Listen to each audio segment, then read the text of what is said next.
UP DElEd second semester के सभी प्रशिक्षार्थियों का स्वागत है आपका अपने यूट्यूब चैनल टेट की पाठशाला में। आज मैंने मैथमेटिक्स सब्जेक्ट से कुछ महत्वपूर्ण प्रश्न आपके लिए लाया हूं, जो कि परीक्षा के लिए बहुत ही उपयोगी है। यह प्रश्न आपकी परीक्षा के लिए बहुत ही रामबाण सिद्ध होंगे और इस सब प्रश्नों से कम 4 से 5 नंबर जरूर आएंगे। अगर आपको मेरा प्रयास अच्छा लगे तो मेरे चैनल को सब्सक्राइब करिए, वीडियो से अधिक शेयर एवं लाइक भी करिए। चलिए दोस्तों, समय को नाजायज करते हुए अब आते हैं आज के पहले प्रश्न पर। पहला प्रश्न दिया गया है कि 80 गुणे, ये आपका हो गया बड़ा ब्रेकट में आपका कितना है 56, माइनस मझला ब्रेकट 7 गुणे 8 प्लस छोटा ब्रेकट 13 माइनस 2 गुणे 5, छोटा ब्रेकट बंद मझला ब्रेकट बंद फिर बड़ा ब्रेकट बंद का मान ज्ञात कीजिए। तो इस तरह के प्रश्न आपकी परीक्षाओं में अधिकतर बार पूछे गए हैं। यह प्रश्न आपका डीएलएड 2017 के पेपर से लिया गया है। चलिए इस प्रश्न को सॉल्व करते हैं। तो इसको सॉल्व कैसे करेंगे हल? तो सबसे पहले हमको ज्ञात होना चाहिए कि हम लोगों को बदमाश का रूल याद होना चाहिए। तो BODMA और S। तो यहाँ ब्रेकट में क्या होगा, पहले हम लोग लाइन ब्रेकट, जो लाइन ब्रेकट मतलब कि जो ऊपर होता है ऐसे, उसको सॉल्व करते हैं। फिर छोटे ब्रेकट को, फिर मझले ब्रेकट को और उसके बाद हम लोग बड़े ब्रेकट को सॉल्व करते हैं। सबसे पहले ये नियम है, पहले लाइन ब्रेकट मतलब कि रेखा कोष्टक, फिर छोटा कोष्टक, फिर मझला कोष्टक, फिर बड़े कोष्टक को सॉल्व करते हैं। ऑफ का मतलब होता है का, उसके बाद हम लोग का मतलब गुणा। यहाँ पे आप अगर गुणा आता है तो गुणा को सॉल्व करेंगे, जहाँ पे का लिखा रहेगा उसको पहले सॉल्व करेंगे, गुणा नहीं होगा वहाँ का मतलब आप गुणा से रिलेट करेंगे उसको। यहाँ पे आपका डिवाइड मतलब भाग मीन्स कि आप भाग इस तरह कर लीजिए, या इस तरह होगा तब भी इस तरह चल जाता है। फिर यहाँ मल्टीप्लिकेशन हो जाएगा, यहाँ आपका एडिशन फिर यूज होगा, और सबसे लास्ट में हम लोग घटाव को करते हैं। तो इस प्रश्न को भी सबसे पहले हम इसी तरह सॉल्व करेंगे। तो आप देखिए, पहले हम प्रश्न को नोट कर लेते हैं। 80 गुणे, ये ब्रेकट में है 56, माइनस मझला ब्रेकट आपका कितना हो गया 7 गुणे 8 प्लस छोटा ब्रेकट में 13 माइनस 2 गुणे 5, ये मझला ब्रेकट और ये बड़ा ब्रेकट। अब इसको कैसे सॉल्व करेंगे चलिए देख लेते हैं। अब आप देखिए इसको कैसे सॉल्व करते हैं। सबसे पहले हम लोग छोटे ब्रेकट को सॉल्व करते हैं। यहाँ देखिए सबसे छोटा ब्रेकट क्या है, ये है। यहाँ लाइन ब्रेकट तो यूज़ नहीं हुआ, तो हम लोग इस कोष्टक को सबसे पहले सॉल्व करेंगे। तो इस कोष्टक में सबसे पहले हम लोग क्या सॉल्व करेंगे ये भी देख लेते हैं। यहाँ पे देखिए, यहाँ 13 माइनस 2 गुणे 5 दिया, तो सबसे पहले इसमें देखिए किसको सॉल्व करेंगे। सबसे पहले हम मल्टीप्लिकेशन को सॉल्व करेंगे, मतलब कि 2 गुणे 5 करेंगे तो 5 दूना कितना हो गया आपका 10। तो यहाँ पे कर लीजिए 80 गुणे, ये हो गया आपका 56, माइनस 7 गुणे 8 प्लस ये कितना हो गया 13, और ये माइनस यहाँ था ही, और 5 दूना कितना हो गया आपका 10। ये आपका 100। यहाँ तक हम लोग आ गए।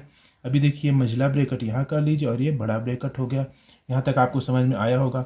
अब इसके आगे क्या करते हैं, इसके आगे क्या करेंगे, 80 गुणे आपका ये 56 माइनस मझला ब्रेकट 7 गुणे 8। अब हम लोग इस ब्रेकट को सॉल्व करेंगे। तो केवल यहाँ एक ही निशान है, तो मतलब हम इसको हम घटाव कर देंगे।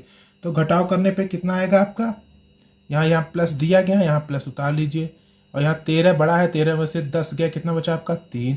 ये कर लिए। अब क्या है, छोटा ब्रेकट तो हट गया यहाँ से। अब किसका नंबर आपका है, मझला ब्रेकट आ गया और ये बड़ा ब्रेकट हो गया।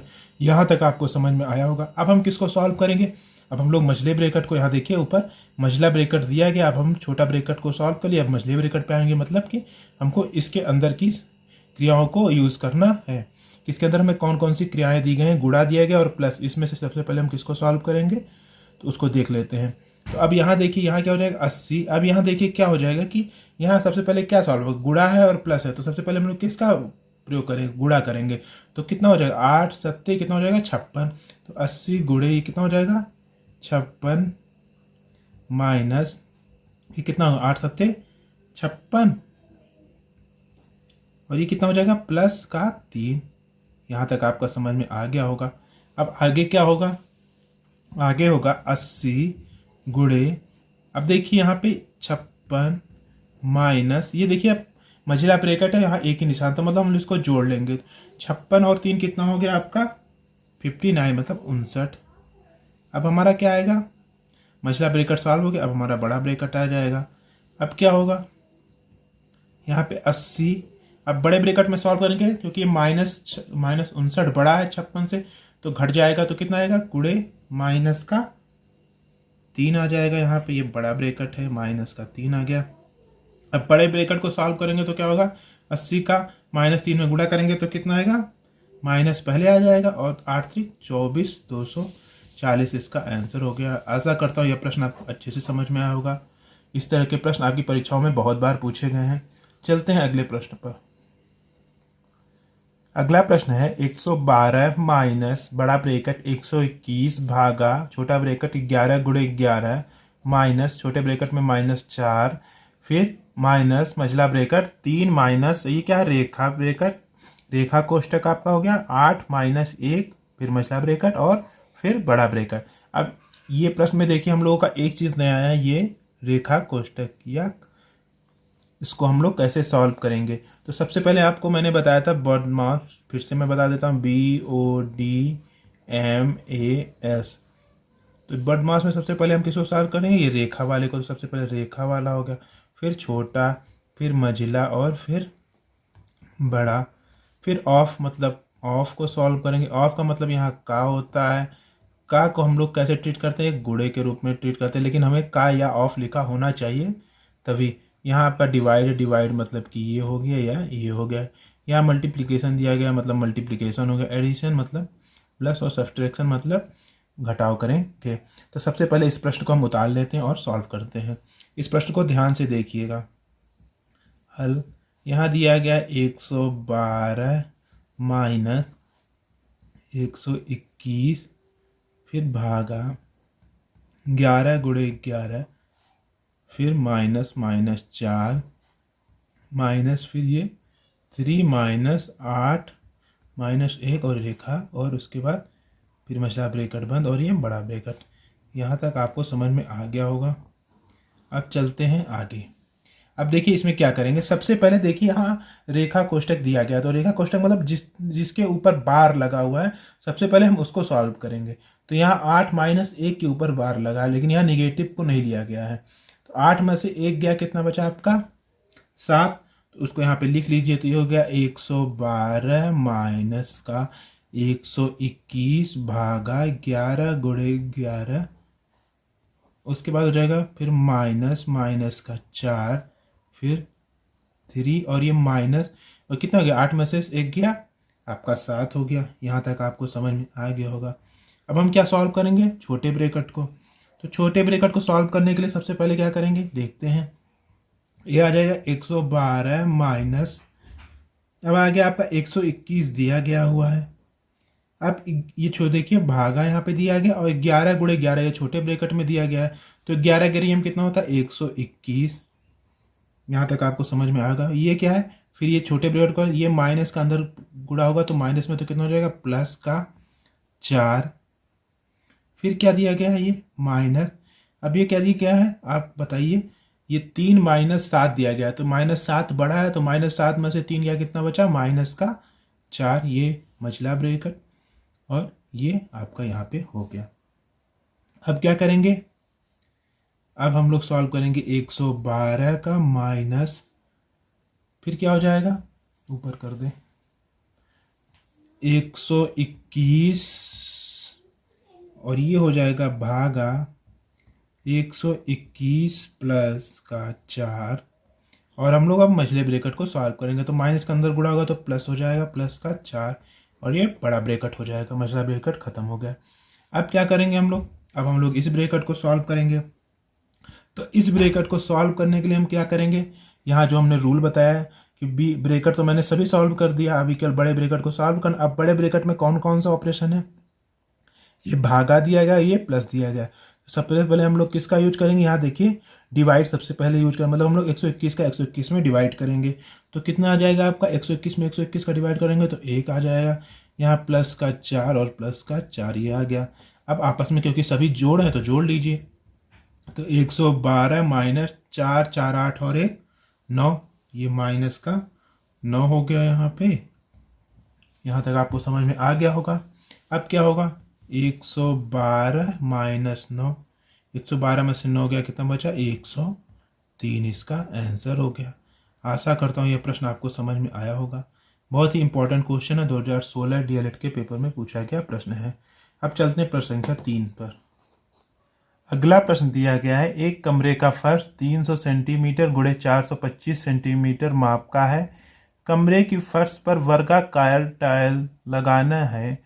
एक ही नाप के कम से कम लगाए जाने वाले टाइल्सों की संख्या ज्ञात कीजिए। यह प्रश्न आपके 2016 डीएलएड में पूछा गया है। चलिए इस प्रश्न को सॉल्व करते हैं। हल। तो पहली बात तो हम कमरे के फर्श का क्षेत्रफल निकाल देंगे। तो कमरे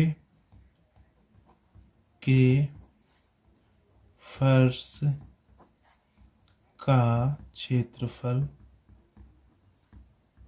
क्या हो जाएगा आपका, ये दिया गया है 300 गुणे 425 वर्ग सेंटीमीटर। ये आपका समझ में आ गया कि कमरे का क्षेत्रफल का फर्श क्या होता है, लंबाई गुणे चौड़ाई। यहाँ पे दिया गया है तो हम लोग इसको डायरेक्ट इसको लिख लिया। अब देखिए लिखा गया, कमरे की फर्श पर एक वर्गाकार टाइल्स लगाने हैं। एक ही नाप के कम से कम लगाए जाने वाले टाइल्सों की संख्या ज्ञात कीजिए। तो देखिए यहाँ पे हम लोग की किसकी बात की गई, वर्गाकार, और वर्ग की सभी भुजाएं आपस में बराबर होती हैं। तो हमें एक ऐसा नाप चाहिए बड़ी से बड़ी जो इस फर्श के क्षेत्रफल को डिवाइड कर दे। इसके लिए हमें क्या निकालना पड़ेगा, हमें मासा निकालना पड़ेगा इन दो संख्याओं का, 300 और 425 का। तो वर्गाकार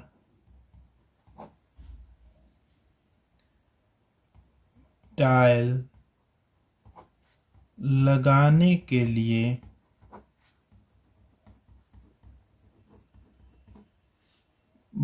बड़ी से बड़ी भुजा क्या हो जाएगा आपका, 300 तथा 425 का मासा महत्तम समापवर्तक।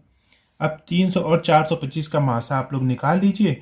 जो आएगा उसके वर्ग का क्षेत्रफल क्या होता है, भुजा स्क्वायर होता है। उससे इसको डिवाइड कर देंगे तो आपको टाइल्सों की संख्या ज्ञात हो जाएगी। तो चलिए 300 और 425 का मासा निकाल लेते हैं।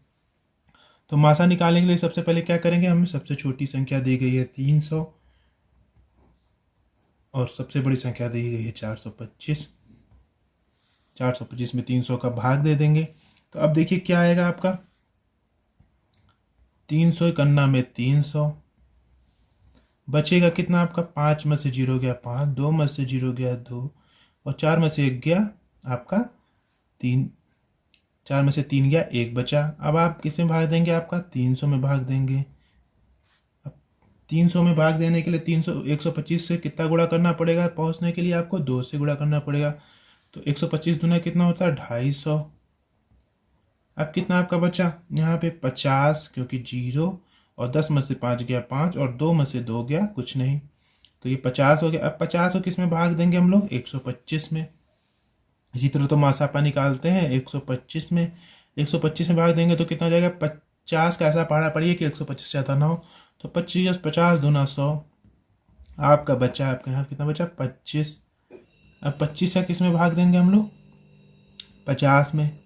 अब 50 में हम लोग भाग दे दिए। अब कितना हो गया आपका 25 दूना के 50, ये आ गया। अब इसको कट कर दीजिए। अब ये देखिए यहाँ पे ऐसी कौन सी बड़ी से बड़ी संख्या आ गई आपकी, 25 ऐसी बड़ी से बड़ी संख्या है जो इन दोनों को डिवाइड करेगी। लेकिन यहाँ पे क्वेश्चंस में क्या दिया गया, वर्गाकार टाइल्स लगाना। तो वर्ग का क्षेत्रफल क्या होता है, भुजा स्क्वायर। मतलब कि हमें टाइल्सों की संख्या कैसे ज्ञात करनी कैसे होगी, तो टाइल्सों की संख्या हम लिख लेते हैं। तो टाइल का क्षेत्रफल बराबर क्या हो जाएगा, भुजा स्क्वायर। मतलब ये 25 आई है तो 25 और गुणे 25, ये टाइल्स का क्षेत्रफल हो गया। ये किस में आएगा आपका, सेंटीमीटर स्क्वायर में। अब हमें क्या ज्ञात करना है, टाइल्स की संख्या ज्ञात करनी है। तो टाइल की संख्या बराबर क्या हो जाएगी आपकी, दिया गया था 300 गुणे 425 डिवाइड बाई आपका क्या होगा ये टाइल्स का क्षेत्रफल, तो 25 और गुणे 25 और सेंटीमीटर स्क्वायर वहाँ था सेंटीमीटर स्क्वायर, वो दोनों कट जाएगा। अब इसको कट कर दीजिए। तो इसको कट करने पे क्या आएगा इसको देख लेते हैं। इसको 5 से काले, पचम 25, 5 8 40 और 2 42, पचम 25। फिर 5 से काट दीजिए, 5 51 में 5 बचा 3, 5 7 35। अब इसको कट कर लीजिए। 5 पचम 25, 5 6 30, 60 हो गया। ये हो गया आपका 12। तो कितना आ गया आपका 12 गुणे 17, 12 गुणे 17 कर दीजिए। आपका आ गया 17 दुना के 34 के 4 और 17 इकन्नम 17 और 3 20, मतलब आपका कितना आ गया आपका 204 टाइल आ गए। मतलब कितने टाइल्स की जरूरत पड़ेगी आपको, एक ही नाप के 204 टाइल। तो ये आपका आंसर हो गया। आशा करता हूँ ये भी प्रश्न आपको अच्छे समझ में आया होगा। चलते हैं अगले प्रश्न पर, प्रश्न संख्या आपका 4 पे। अगला प्रश्न दिया गया है, एक आयताकार मैदान की लंबाई 80 मीटर तथा चौड़ाई 60 मीटर है। इसके बीचों बीच लंबाई के समानांतर 5 मीटर तथा चौड़ाई के समानांतर 3 मीटर चौड़ी सड़क बनाने का रुपये 15 मीटर स्क्वायर की दर से खर्च क्या आएगा। तो सबसे पहले हम लोग को क्या दिया कि एक आयताकार मैदान, तो सबसे पहले हम लोग आयत बना लेते हैं। आयत के लिए क्या होगा, जो आपकी चौड़ाई होगी वो चौड़ाई बराबर होगी, मतलब आमने सामने की भुजा आपस में बराबर होगी। ये आपकी लंबाई हो गई और इधर से भी आपकी लंबाई बराबर होगी और ये आपकी चौड़ाई हो गई। अब देखिए यहाँ पे क्या दिया गया है, लंबाई कितना दिया गया आपका, लंबाई आपका दिया गया है 80 मीटर और चौड़ाई कितना दिया गया आपका, ये आपका दिया गया है 60 मीटर। अब आगे देखिए, इसके बीचों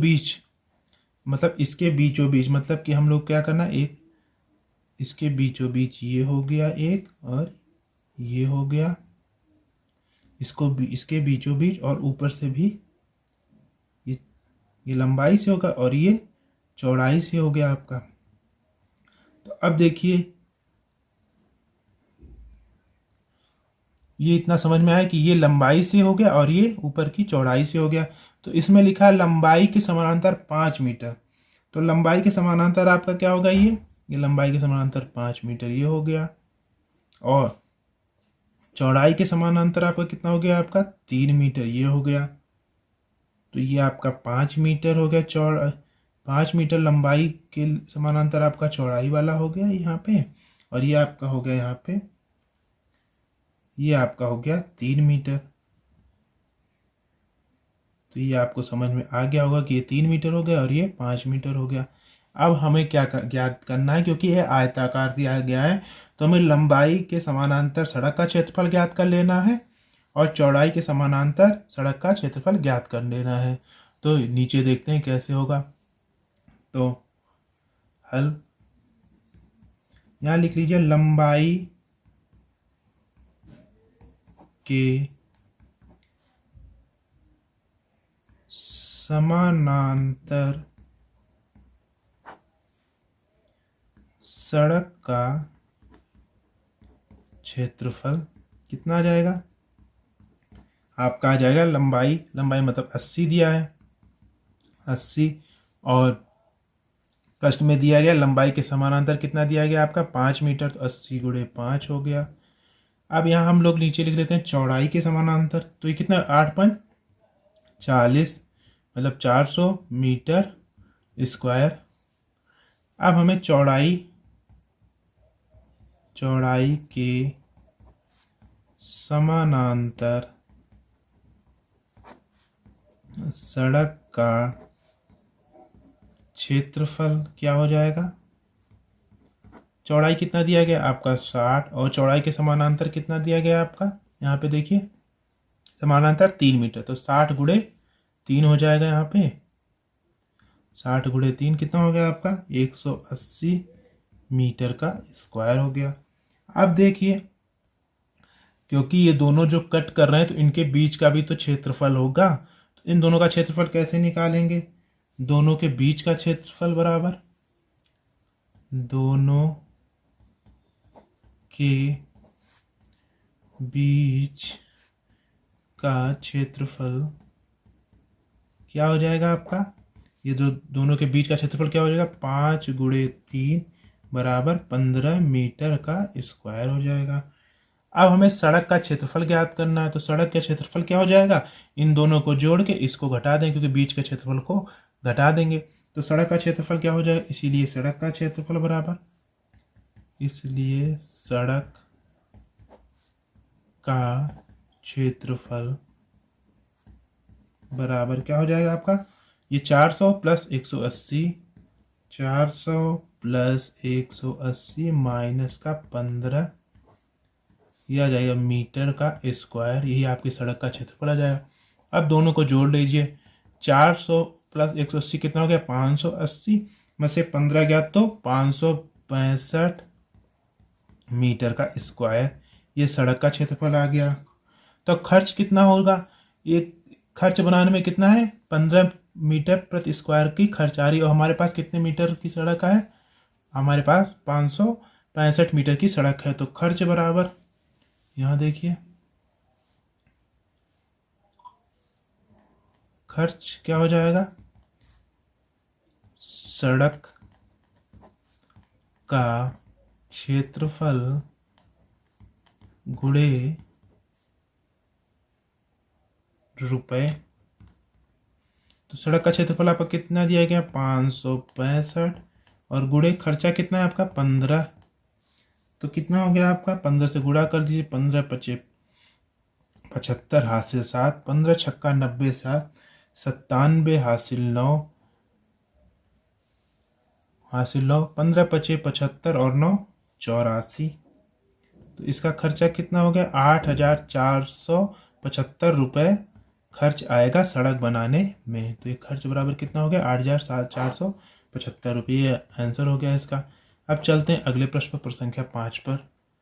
दोस्तों प्रश्न दिया गया है, पिता की उम्र उसके पुत्र की आयु की 4 गुनी है। 6 वर्ष बाद पिता की उम्र उसके पुत्र की उम्र की 2.5 गुने से 6 वर्ष अधिक हो जाएगी। दोनों की वर्तमान उम्र ज्ञात कीजिए। यह प्रश्न बहुत ही इंपॉर्टेंट है। यह प्रश्न आपके डीएलएड 2017 में पूछा गया प्रश्न है। इस प्रश्न को कैसे सॉल्व करते हैं चलिए देख लेते हैं। तो सबसे पहले हल, माना पुत्र की आयु बराबर x वर्ष तथा पिता की आयु हमने मान लिया y वर्ष है। यहाँ तक हो गया। अब देखिए प्रश्न में क्या दिया है, पिता की उम्र उसके पुत्र की उम्र की 4 गुनी है। तो पिता की उम्र हमारी क्या है, y है, और पुत्र की आयु उम्र क्या है आपकी, x वर्ष है। तो 4 गुनी मतलब y बराबर 4 है। तो प्रथम शर्तानुसार क्या हो जाएगा आपका, पिता की उम्र मतलब y बराबर पुत्र की उम्र मतलब x का 4 गुनी मतलब 4x। ये हो गया, ये आपका समीकरण नंबर 1 हो गया। ये 4x हो गया आपका। अब देखिए क्या अब आगे देखिए क्या होता है। अब आगे देखिए लिखा है कि 6 वर्ष बाद, तो 6 वर्ष बाद उम्र क्या हो जाएगी, पिता और पुत्र की दोनों की उम्र समान होगी क्योंकि वर्ष बराबर दिया है। तो क्या हो जाएगी आपकी, 6 वर्ष बाद पिता की आयु आपकी हो जाएगी, y माना था तो y + 6 हो जाएगी, और पुत्र की आयु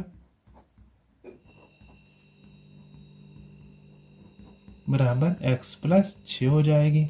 यहाँ तक आपको समझ में आ गया होगा। अब चलते हैं अगले जो स्टेटमेंट दिया गया उसको पढ़ लेते हैं। 6 वर्ष बाद पिता की उम्र उसके पुत्र की उम्र के 2.5 गुने से 6 वर्ष अधिक है। तो अब क्या दिया गया है, 6 वर्ष बाद मतलब 6 वर्ष मतलब बाद मतलब y + 6 बराबर क्या हो जाएगा, उसके पुत्र के उम्र के 2.5 गुने। 2.5 गुने मतलब आपका हो जाएगा 5/2। तो यहाँ हो जाएगा 5/2, उसके पुत्र क्या है, मतलब x प्लस 6 से 6 वर्ष अधिक है, तो प्लस यहाँ पे 6 हो गया। यहाँ तक आपको समझ में आ गया होगा। अब अब क्या करेंगे हम लोग, अब इसको सॉल्व कर लेते हैं। इसको सॉल्व कैसे किया जाएगा इसको देख लेते हैं। अब इस 2 का गुणा इधर कर देंगे तो क्या हो जाएगा, 2y प्लस का 12 बराबर, हम लोग इसको इधर कर देंगे तो क्या हो जाएगा, 5x प्लस का क्या हो जाएगा 30, और ये 6 दूना 12 यहाँ पे हो जाएगा। अब इसको क्या करेंगे, हम लोग, अब इसको एक तरफ कर लेंगे तो क्या हो जाएगा आपका 2y माइनस 5x बराबर 30 प्लस 12 माइनस का 12। अब अगर आपको यहाँ 12 नहीं समझ में आया तो इसके बटा 1 कर लेंगे और एलसीएम ले लेंगे, तो ये 6 दूना 12 हो जाएगा और 2 का इधर मल्टीप्लिकेशन कर देंगे तो यहाँ पे 12 हो गया। इसलिए अब क्या हो जाएगा, अब इसको सॉल्व कर लेते हैं तो क्या होगा आपका, ये देखिए 12 से और ये 12 कट जाए क्योंकि ये प्लस है माइनस है, तो हो जाएगा 2y माइनस 5x बराबर आपका हो जाएगा 30 के। ये आपका समीकरण नंबर 2 मान लेते हैं। अब समीकरण नंबर 1 में समीकरण नंबर 2 में समीकरण नंबर 1 से मान रखने पर y बराबर 4 दिया, हम लोग समीकरण 2 में y का मान रख देते हैं तो क्या हो जाएगा, समीकरण 2 में समीकरण 1 से y का मान रखने पर क्या हो जाएगा आपका, ये देखिए समीकरण नंबर 2 दिएगा 2 और y की जगह हमारा 4x है तो 2 गुणे 4x माइनस 5x बराबर 30 के। ये आपको समझ में आ गया होगा। अब 4 दूना 8x माइनस 5x बराबर 30, 8 में से 5 गया 3x बराबर 30 के। x बराबर आपका आ गया कितना 10 वर्ष, तो x बराबर मतलब किसका x है, मतलब पुत्र की आयु कितना हो गया आपका 10 वर्ष हो गया, तो यह आ गया पुत्र की आयु बराबर 10 वर्ष।